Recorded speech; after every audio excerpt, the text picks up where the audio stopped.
Yay, apparently I figured out how to make the video not always be vertical. Okay, so we've got this guy mostly cleaned. There's still a little bit of armpit hair floating around in here.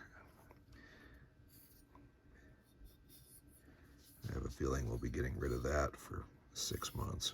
All right, let's look at everything else. Again, more armpit hair. Dried stuff on the side of the trigger. And back here, I know you can't feel it, but this is not smooth. And you can see there's a little bit of wear starting right there on the finish. That's where it's making contact. This outside here and here, that rides in these grooves inside the frame. The magazine actually fits up through the middle of this. So you have to be careful about how this is shaped. But it's nasty. I mean, I can feel it dragging right there. So we're going to give that a little bit of help. What I have here is just a piece of plastic. I don't know where I got it. Doesn't matter. What matters is that it's flat. And here we have a piece of 600 grit sandpaper. Have our flat. We're just going to take this and we're going to polish in the direction of travel. It does not travel like this inside the frame. It travels like this.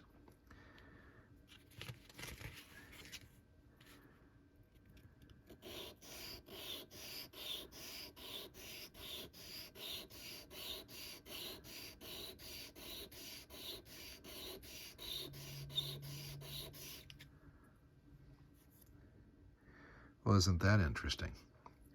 The finish is not coming off evenly. That means that there's more material back here, or it's bent in slightly. That's okay. We're just going to keep doing that.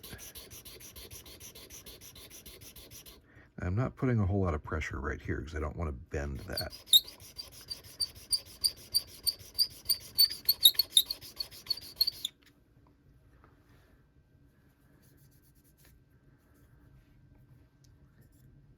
So if the sandpaper is not touching this part here, pretty sure it's not going to touch inside the frame.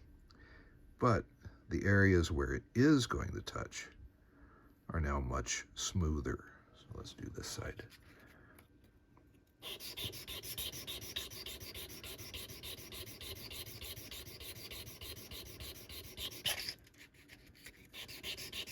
Yes, that happens.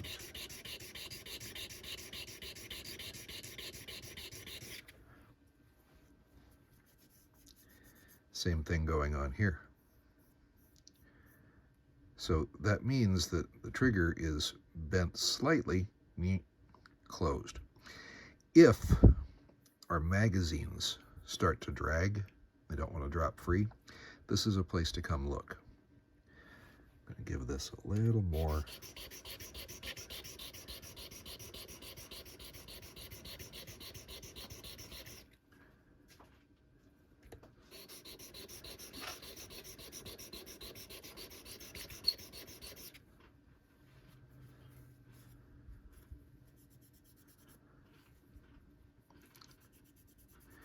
I don't care about shiny. What I care about is smooth.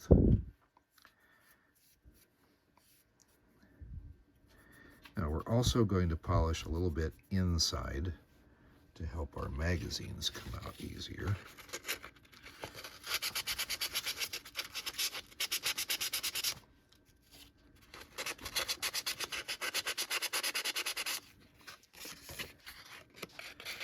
And really here, I'm not trying to make it perfect. I'm just knocking off the big chunks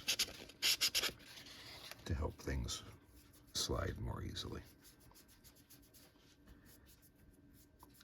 It either makes contact or it doesn't.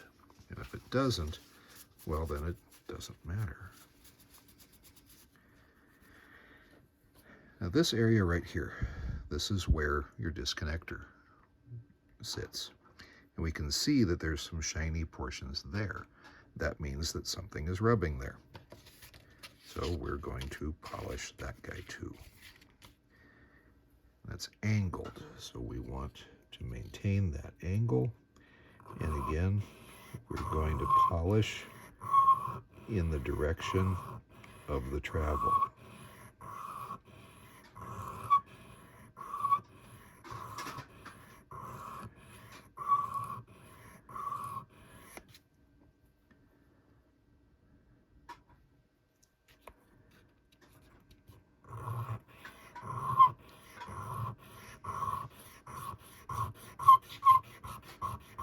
What a lovely noise we're making.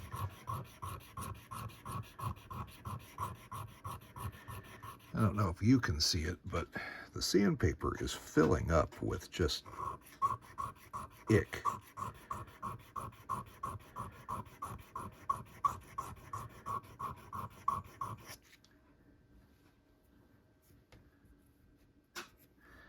Okay, now we have a much smoother surface back here. And this is not quite flat either.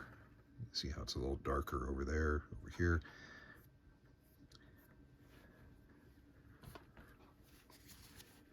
But now that we've done that, that is much smoother. All right, done there. Put him away. Put that back. This we're not going to use. We're just going to wipe it off. And I'm dropping it in here with the other springs, just so I don't put them back in. Yes, there is a little pin right there. You can take the hammer strut out if it really want to. No reason to. Getting that sticky, nasty ick off of there. Now here's the engagement surface for the sear on the hammer. We're not going to screw with that. Yes, it's tempting to polish that, but the angle of how everything interacts is very important. And to do that properly, you use a jig. The little thing's got some pins in it. You set the hammer in, you set the sear in, and you make sure that they stay in relationship to each other. I don't have that piece, so we don't screw with that. More of the same, just wiping off all this glock that's on here.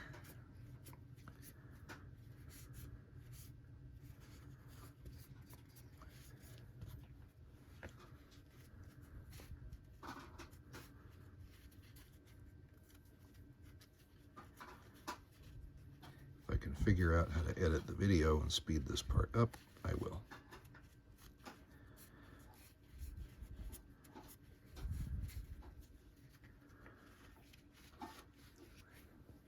All right, now these little guys. Remember this relationship.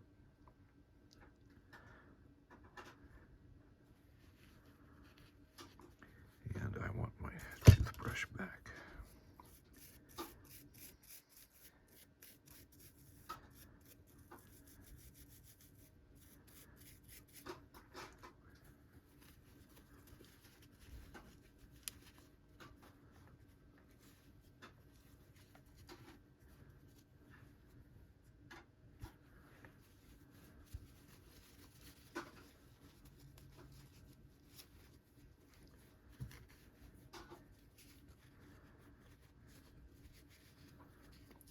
Okay, so remember, it goes back together the opposite of what you would think.